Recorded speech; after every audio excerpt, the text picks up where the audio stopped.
fellas. This is just a sound check. Sound check. It says I have visual. It says I have audio. But sometimes when I put headphones on in StreamYard, nobody can hear anything. So if you can hear me, just put a 1 in the chat if you can hear me. If you can't hear me, put a 2 in the chat. If you can hear me, put a 1. So I'm just going to sit here.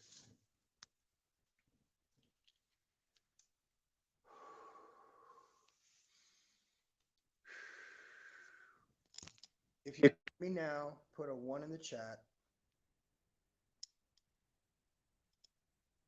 If you can't hear me, put a 2, because I'm putting headphones in. Sometimes they don't damn work.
me, I'm gonna unplug this shit now because it's headphones. I said I wanted to try it out. So the hocus pocus shit. And just so you guys know, um, there are a lot of people in the veterans community that are trying any technique available that the VA is offering and that other places like MAPS are offering to try and recover from PTSD. And I'm going to tell you guys right now, for the past 18 hours, I have been experiencing on and off extreme levels of PTSD like I have not had in over maybe 6 months. And I mean profound, actually more than 6 months because I've been going and getting therapy. But there was a time right after that where I went without anything. And right as that was happening, is right around the time I started getting heavier and heavier into the more controversial topics.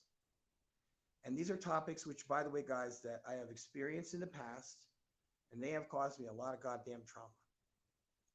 And more recently than not, my own son, for example, which he does now, but he did not know, that I was looking for him all these years. And then when I got to talking to him, he wants to be combative, so there's, I mean, in baseball, I give people 3 balls. If they fucking, don't want any more after that, I just hang it up. I don't play with them anymore. It's okay. And that goes for anybody. I don't have to be subject to any bullshit. And there was a time when I was out at the ranch in Puebla where I had nothing, was really fortunate to be out there with people that, were nice enough to share their home with me and share food with me and help me learn my way around, person. And in there, during that time, you know what I mean, I was able to lose a ton of weight. I was up in the mountains. Hey, good morning, guys. Can you hear me? I'm going to put these headphones in. Can you help me do a mic check real quick? Check this out.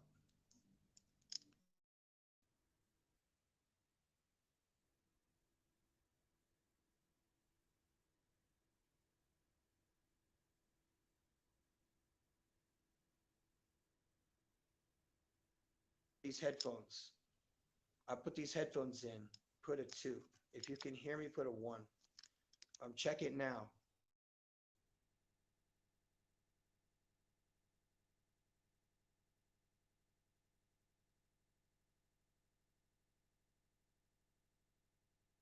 Working. If they're not working, just put a 2 in the chat if you don't care. So I was definitely getting fed into a meat grinder of negative thinking. And I had all the reasons in the world to think so. Okay. I don't expect people to lie to me. In fact, fortunately or unfortunately for me, 2 things, this fucking woo-woo bullshit that I was telling you guys about is that when I was in Puebla and I was meeting these people, is that better? Tell me, can you hear me? Because I have headphones, okay? So tell me, can you hear me at all? Can you hear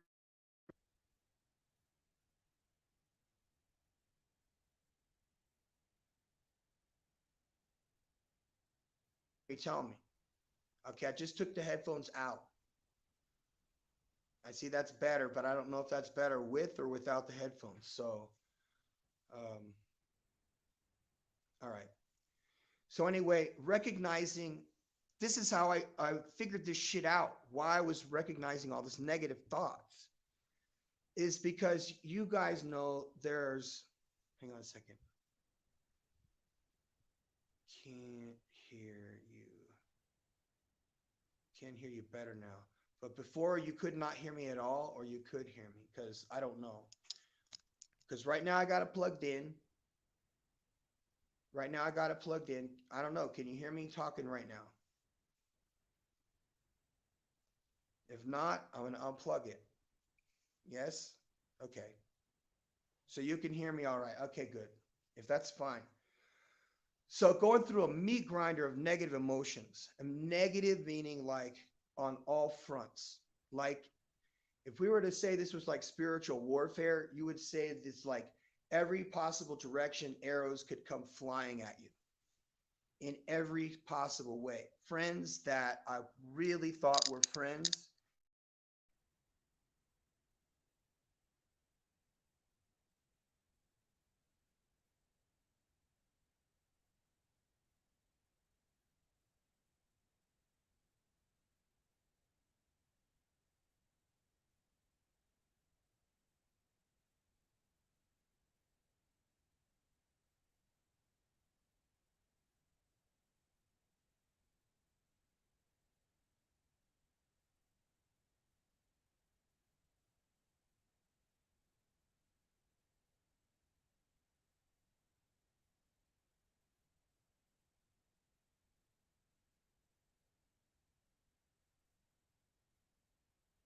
So glad because I don't want to go down any damn rabbit holes. I need to stay on topic when it comes to this stuff because negative thinking impacts us men differently than women do. And reason why is because we're physical. And if we have shit that happens in a negative thing, and our way of responding to that is physical violence, or it's beating someone's ass with our keyboard warrior asses.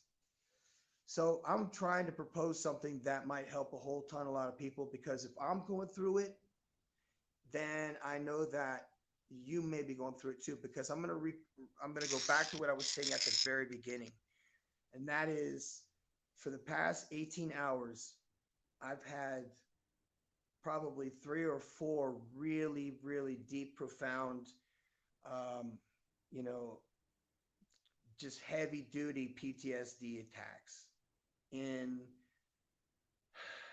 and it's been hard to breathe, to be honest with you guys.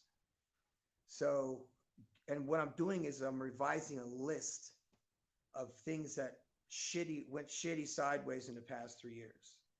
And I'm basically picking them apart, figuring out what my part was on it, and if there's anything I could do about it. And 100% of them are shit I have absolutely no chance in hell of doing anything about. And that is the part where I'm having very, very little peace about, is that there's a list this fucking long of things that slowed me down, stopped me completely, disappeared from my house, disappeared from our inventory, slowed us down again, and involved us having to hire lawyers and going to courthouses and taking, you know, testimonies from people and stuff. Just ridiculous stuff. And it's because you guys know that down here in Latin America is that if you don't pay the police, you don't get police protection. And if you get robbed by somebody, if you don't have money to pay the police, then no one gets arrested. So you can see that there's a whole lot of ways that criminals down here can do shit, get away with it, and walk around in open space without having to fucking worry about getting arrested. So that happened to me a number of times when I was living in Mexico City. Why? Because I was putting my trust in people that do electronics, people that do metalwork, people that do welding, people that do painting, and people that do assembly of antique vehicles. So we're dealing with not one, but 2 antique fire trucks. And these people befriended me. They were actually neighbors, and they had a beautiful paint shop and a beautiful stencil work they do for all the other fire trucks. And I'm thinking, hey, we get us right in line, we have no problem. And the guy's like, yeah, I only need like an $800. I put it in dollars because we're talking about pesos, so it makes sense. An $800 deposit. We'll get started on it right away. We'll rip it apart, we'll primer everything, we'll replace all the screws, and we'll put it back together, and then we should be done in about 3 months. Well, 8 months went by, and I found my truck like about 4 miles down the road from where we put it. And it was taken apart. That's great. But then I brought it to the guy's attention. I'm like, took a picture of it, and I'm like right in front of the guy's house. And I'm like, what's going on with this, man? We were supposed to be done in 3 months and all this stuff. Well, yeah, man, it's just that I didn't have material for sandblasting and this excuse and that excuse. So this went on and on. This guy had, just he wanted to create new realities. And I turned out, I should have. I looked at the Google Maps. He was at another location prior to that, and he had like 26 people that he had robbed and stolen their bikes. And the very last time I saw this guy, he had two narcos or three narcos in a black SUV outside of his store. He was about to get his ass handed to him. He had taken a carbon fiber bike that was worth about $5,000 as far as the frame goes, and he was hired to rebuild it because it had a fracture in it. And so instead of fixing it, he took the 100,000 pesos to repair this guy's 100,000 peso bike, which is about $5,000, and decided to just take the money and then sell the bike. So when he didn't know he was messing with, he had fucking narcos coming to break him in half. So this is a dude that was a small, short little guy from Venezuela, and I befriended him. He had a great dog and he had a nice girlfriend, and I thought, okay, this guy's okay. And he's foreign, and us foreigners here in Mexico get treated very differently, so we kind of come all clump together in the same neighborhoods. And this is a nice neighborhood where it's all expensive bikes and stuff. So I'm assuming this guy's legit.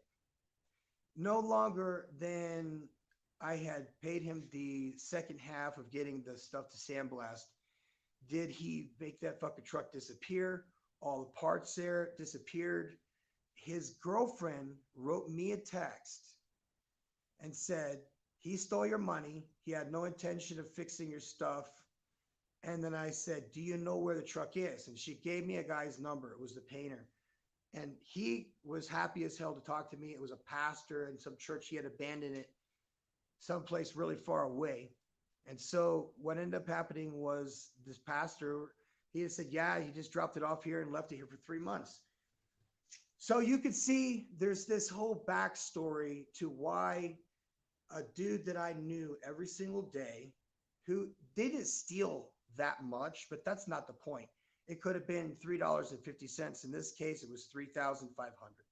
And that was to do a renovation, very inexpensive, but it turned out to be very expensive because not only did he take our money, he took all of that money that we had paid over time to build this truck that we had gotten. Fortunately, there's only 300 of them in the world. And they were supposed to go into the Volkswagen Museum down in Puebla during their 80th anniversary in Puebla. So you can understand my frustration, and that lingering feeling towards this guy went on for fucking weeks, and then it was months, and then it was a whole year of me thinking of what the fuck.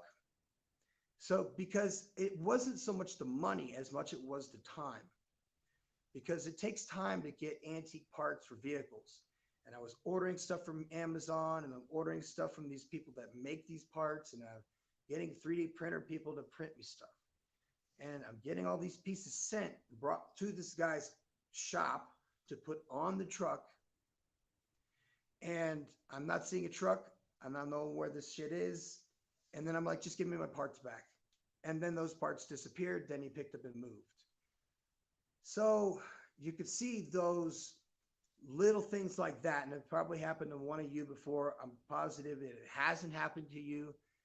If you come on down to Latin America, I don't give a shit what country you go to. There's somebody there to find a way to get money off of you. And the other thing, you see, there's two real things that affect us men deeply. And that is when you mess with the man's money and you mess with the man's woman. So I've had a series of about 5 months where I'm basically giving into my school, and there is no giving back, period. There's not, the only getting back is there's no financial getting back. There's no making money here because this is a volunteer thing, and these are kids that whose parents have nothing either. So it's not like we're walking around with loads of cash. It's not the case. No, in the case, on the other hand, I give in about 125% of everything every month and that's for kids that have never had to pay anything. And you know what it's done for me is now created a nice future of generational children that are structured and have discipline. See, even when you teach children at the young age of 7 to 12 years old, even the most minuscule of tasks, you're going to have an adult that knows how to use a drill. You're going to have an adult that knows how to paint. You're going to have an adult that knows how to use tools. And I have met adults that, again, this goes to my negative thinking, that basically are like NPCs. They don't know how to use anything. They don't know how to use tools. The critical thinking you just forget about. So I've just figured it out. It's just NPCs. And you know what? NPCs are there to cause chaos in your life. And I can identify that all those people, all those characters on that list that I referred to earlier, that I said that I had such a problem with, that caused me this and that. As I began to really take apart each person on that list, like I said, the very first one, you see, my part in that was I chose that person. I chose to work with that person. I didn't check his Google Maps prior to working with that person because he appeared, from all outward appearances, to be a stable person. It's a business owner. He's got a license on the wall. He has very expensive equipment and tools. I can only assume that it's some kind of like, specialty ripoff store. And that's precisely what it turned out to be. So I was harboring this for an entire year, every single day, thinking about ways and means to get back at this guy, thinking about all those people on that list that appeared in this guy's mini series of ripping people off in downtown Mexico City. La Condesa. Want to get your money stolen? Just go to any bike store. So as you can see, there's a lot of extra layers to this mess. But the one that I had yesterday was the hardest of all. The very conversation I did not want to have. It's just one of those ones that's like, you don't have this conversation, you have no boundaries. You don't have this conversation, you're allowing people to invade your space. But it's also something that if you do allow to happen, the negative consequences is going to be, you're going to be trapped with the unknown. You're not going to understand when that lady eventually leaves your ass and you're feeling that hurt all over again. So if you've ever had your heart broken, or shit's about to go down and you have that deep, really profound anxiety that usually appears right around the fifth chakra or whatever it is, the heart chakra, and it eats you alive, that hurts. It hurts to feel like you're being eaten alive. I've known the feeling because I'm going to reflect back on every single girl that I've had that deep feeling of, women I've had feelings for, and the ones that I did not. And the ones that I did not, those lingering feelings of ache and pain did not last very long, because one way to feel better about old pussy is to get new pussy. That's one way of doing it. But with today's day and age, it's very hard to do. And so dudes turn to the hub, and dudes turn to video games, and dudes turn to food. Me, I turn to the gym, because breakups make bodybuilders. And not only that, it is proven to allow you to live longer. Not only that, you have all these muscles now. You can have any lady you wish. You don't have to have the one that's out of shape anymore. And if you now have twice the money coming in, that is half the money going out that you did before, then you have a greater opportunity of fixing yourself, getting your teeth done like I'm getting done, getting your hair. Maybe you need a hair transplant. They do down here in Mexico, or you could go to Turkey. I would go to Mexico. You know what? The flight to Turkey is fucking like 14 hours. Then you got to get a hotel. Then you got to be close to the fucking clinic. Then you got to fly for another 12, 14 hours with this shit on your head, going through customs with, looks like you got a huge scab on your forehead. So why the hell not? If you're not going to stay in Turkey for a month and recover, there's really no point in going that far to do the same hair transplant you could get done in Guadalajara. So I'm just going to tell you guys something. I want to do nice things for people. I always want to do good things for people. I want to do nice things for people that may or may not improve their life, but I want them to know that I care. And in the past, I've had people, not just women, but friends from every walk of life come to visit me, come stay in one of my places, and then move on with their lives and probably not see them again for another 5-10 years, which is totally fine with me. Good friends usually stick around. And the friends that you have now, hopefully, these are the kind of friends that you can count on in the event of something really bad going down. You need to have 3 friends, 3 strong friends. Because who is going to help you when you need help? No fucking buddy. And that's what I'm here to talk to you guys about. I'm here to talk about that today. No one is here to help you. No one is here to help you. Passport bros are not out to help other passport bros. Passport bros are out to help passport bros get over the feeling that they ain't shit back in the States. Now you're up and beyond the middle class. Now you're being treated way better than you were before.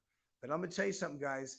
These are still women and these are still people, and the same shitheads that you probably left back in the States that used to steal your shit or lie to your face or go behind your fucking back and trying to get your girl are the same shitheads that exist in Latin America, no matter what country you go to. The same shitheads that when you go to Vietnam or you go to fucking Thailand or you go to Philippines are the same shitheads that used to steal your shit or try and steal your girlfriend back in fucking New Jersey or wherever you're from. Those guys are also passport bros. But see, sometimes not all passport bros are out to fucking have your best interests at heart. And so you'll see that no matter where you go with you. So if you're a good guy and you take care of business, there are going to be people there that are going to try and take advantage of you, period. Because you're a caregiver. That's what you do. And then there's the opposite. There's hobo sapiens that shack up with women and have money. And like I said, I don't care what people do with their body or their money. It's none of my business what you do. What I'm referring to is 2 types of men that come down to Latin America and they either get one or they get the other. You either simping or you are pimping. And I was pimping for a very long time, and then I was simping for a minute. And then I was pimping for a long time. And then I fucking just had this 5'9" fucking bomb, come around that just wrecked my shit all over again. And I wasn't a victim. I was a goddamn volunteer. I was a participant every step of the way. Because I knew I'd fucked up. And a lot of dudes, when you get off your pimp game and you're going back to the simp game, a dummy like me will avoid all the red flags. Tattoos, check. Baby mama to 2 different men, check. Has an ex-husband that's a good dude she left for no reason, check. Has a history of fucking around and not caring, check. Having a history of fucking around with other women, check. Doesn't have a relationship with God, check. Grew up without a father, check. Doesn't respect men, check. All the above. All the red flags in a row. Doesn't even live with their own kids, check. Lives in a house that doesn't have fucking running water, or well, maybe it had running water, but didn't have fucking a kitchen or gas. Didn't have a refrigerator, check. Garbage bags full of fucking clothes for suitcases, check. This is all dysfunction. Every bit of dysfunction you could ask for. But this is pre-coronavirus shack up, setup, and what I said before, I'm responsible for all the dumb shit, all the fuck shit, and accepting that fuck shit that comes along with other fuck shit. So if I accept my fuck shit for what it is, accepting my fuck shit for what it is, that means that all the fuck shit players that came into my theater to be part of my own, internal, whatever you want to call it, my own novella that ends up like the Rose of Guadalupe, where at the end you learn, oh, you were dead all the time. And this is your second chance to try it all over again. And then that fucking character disappears from your life. That is exactly how it is. People come in and out of your life. The fucking suck part is when people are leaving. I never like it when people are leaving. And I don't think anybody does. I don't think anybody deserves to be broken up on. I don't think anybody deserves to have the truth withheld from them in any way.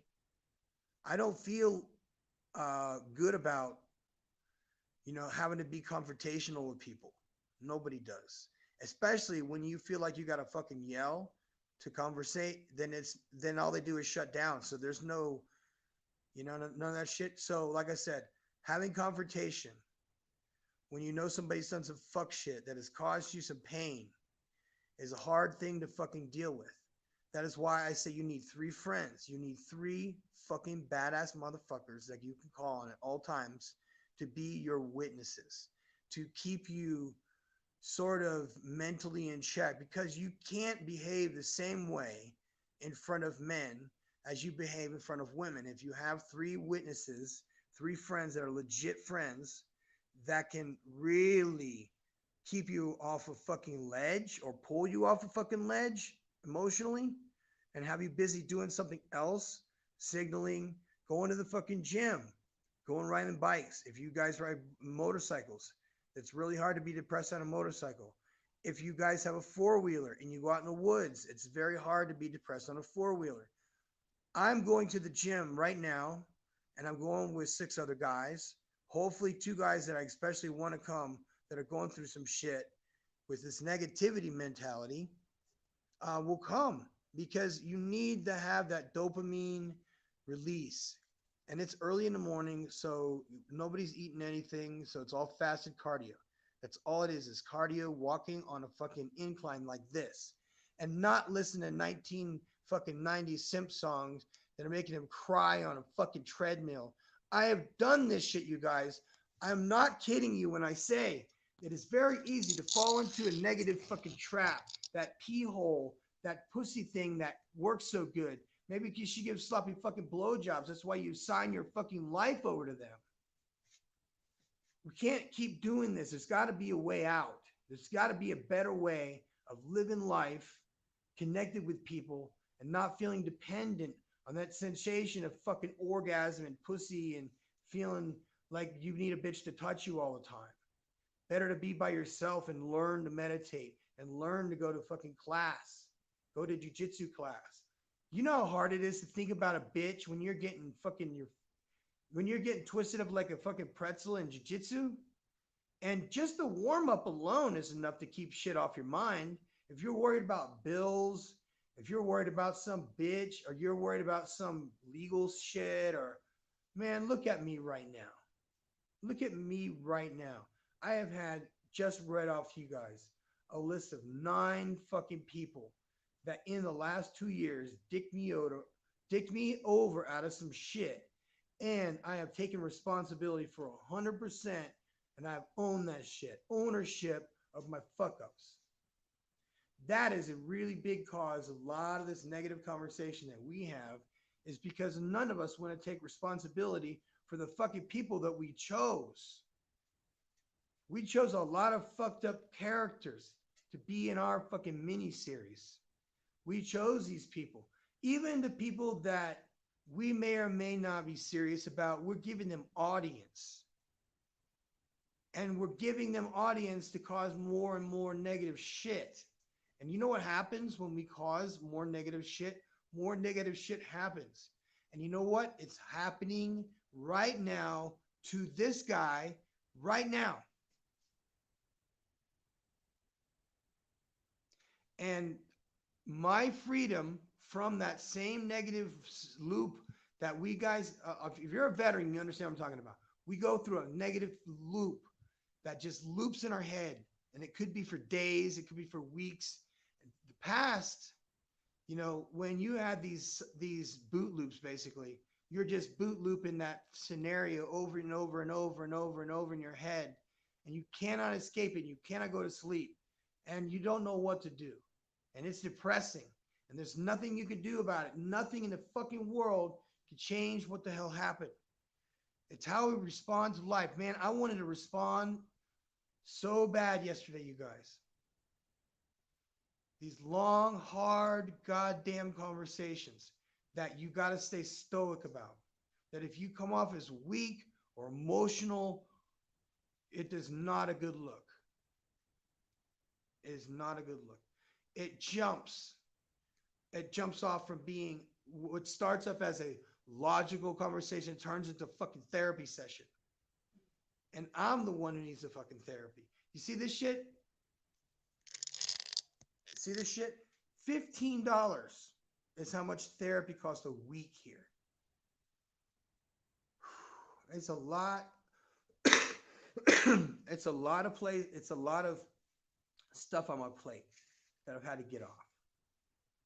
And it seems to me that the more and more I talk about these same nonsense topics that don't apply to me anymore, the more I'm stuck in a negative boot loop, and I am looking for those same traumas with people that are innocent. And I don't like it at all, you guys. What am I talking about? Do you understand that sometimes people get traumatized and they live looking for that same trauma over and over again? So if your mom beats you as a kid, you might even gravitate towards a woman who beats her own kids. And or you might gravitate towards a woman that's abusive towards you. Wouldn't that be interesting to wrap your head around? So a cheater will gravitate towards a cheater, and a girl that likes cheaters also cheats. So don't believe a motherfucking thing they say. If you feel like I'm wrong, I mean, you're more than welcome. I put the link right there, and I need help with this, you guys, because I'm not an expert at getting out of negative thinking. I'm an expert at getting into negative thinking. I'm an expert at repeating same bullshit mistakes. Thank you so much too. Gracias a ti. Well, you see, it's a whole lot of sun over here, you guys. All right. Anyway,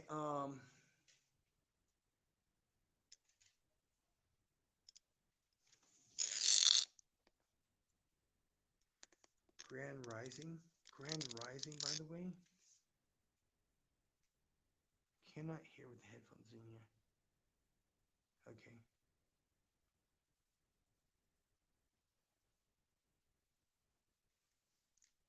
All right, good. Now we're in. So anyway, so getting out of a negative boot loop. There's a couple things that'll work for me and that actually do work. If you're stuck in a negative mindset all day long to the point where you feel like you're obsessing about it, here's how to get out of it.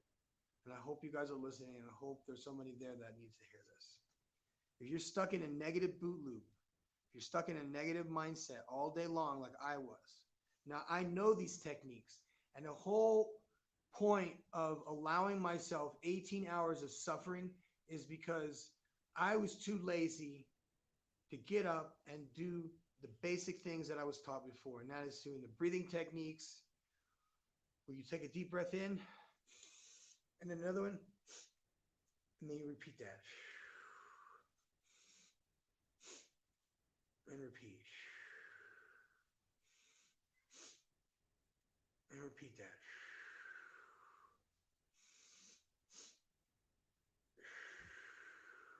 can't do this too many times, because if you do this too many times, it might make you sleepy, because it does give the same, I don't know if it's the same calming effect as Valium, but it definitely will take the edge off of some bullshit you might be feeling. Because I don't want to feel the way I've been. So I'm not allowing it to happen. I'm letting my mind be free from that shit. Anyway, guys, I want you guys to take this real quick. If you have that deep feeling right there that hurts, or you feel an anxiety right there, take that deep breath in, and another one, and let it out. Take a deep breath in and let it out. In just a little bit of time, that will dissolve. All that'll go away. What am I reading? Look at, it's Uncle Jackie. Salute, man. Salute to you, sir. We were just doing a breathing exercise. We're talking about getting out of this whole negative mentality. If you got a negative mentality that seems to breed and make yourself worse, then you need to get a little bit of therapy, and you need some friends. You need some friends that you can talk to. I typically say get 3 friends that you can count on all times. Take a deep breath in through the nose, and then it's another quick at the end. And breathe out. Breathe in with your nose, and breathe out again. What will happen is this causes an effect that's similar to Valium. Just do it enough until you can stop that cycle of anxiety, because what's happening is in your chest, you're feeling that burning sensation in your chest, or that deep hurt feeling inside your chest. This is the way to get rid of that. That's one. Now there's other ones that have racing thinking. Okay, racing thinking they compare to having something like a bird inside your head or a monkey inside your head. That's like a monkey that is never going to leave the cage.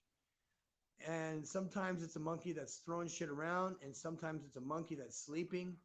The bird, they compare, this is a German term, by the way. It's called bala bala, means you have a bird inside your head, which means that things are so chaotic in your life that it's like a bunch of birds flying around inside your head. And then the monkey one, that is a Freudian topic. And I don't know enough about it to say much about it, but I will tell you that when you do these techniques, that monkey will go to sleep for a little while, but you better guarantee you not opening up that cage ever again, because it is just a negative cycle. It's a boot loop. It is a boot loop of negative cycling thinking. That's what that is, cyclical thinking that thinks about something and then expands upon what could be, what is, might be, what my suspicions are, that expands to, and then how it affects me. So it's all over and all over again. And then turns away the responsibility portion of it. I picked this person, that I chose to do business with this person, to the, I'm a victim of XYZ.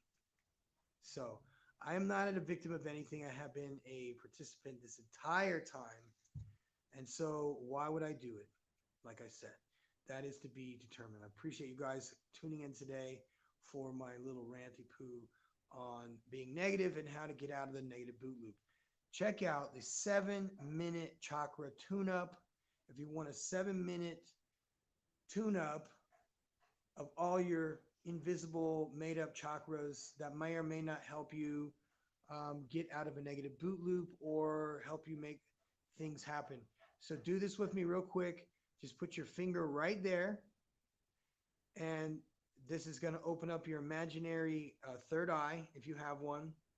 And now you're going to be able to see what the fuck is going on in other people's lives, because now you'll be psychic, right? That's what this does. This gives you psychic abilities to be able to see through bullshit. And now you understand why you might have negative emotions, because now you can see the truth. And there you have it, folks. Third eye open. I'm the professor, and we are out of here.